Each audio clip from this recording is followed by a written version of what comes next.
本港台時事追擊舊年底播出嘅專題《藍組真相》，最近喺紐約電影節中獲得最佳公共事務節目嘅銀獎。內容係探討華東太湖嘅污染問題。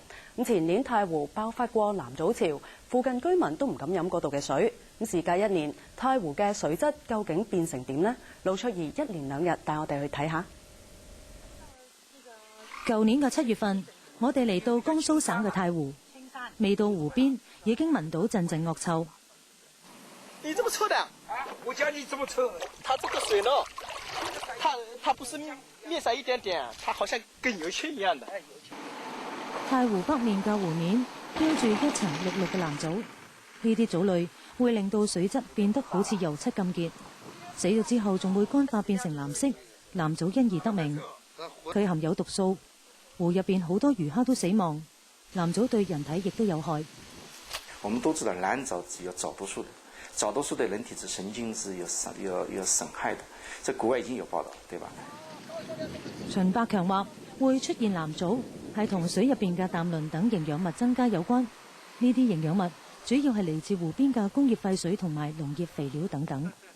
這個嘛顏色是藍色的啊，它這裡什麼樣的顏色都有，這個是黃色的。這個嘛是黑色的，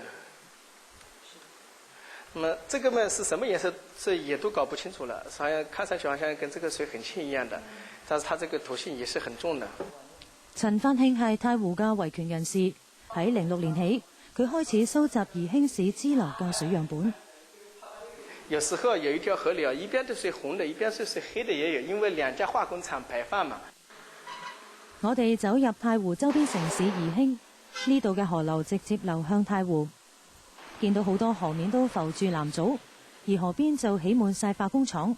佢哋喺廠外邊都會設置明渠甚至係暗渠，將啲污水直接排放。曹橋河呢一度較早前亦都出現過藍藻。周鐵鎮嘅村民韓耀斌話，地方官員曾經因為省委書記嚟視察，將條河整治過，但係書記一走，呢條河又會冇人理。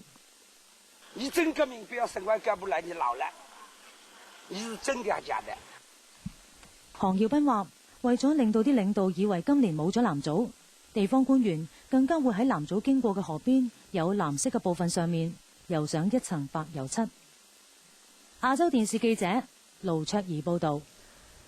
要重溫得獎嘅作品《藍組真相》，請留意聽晚11點本港台時事追擊。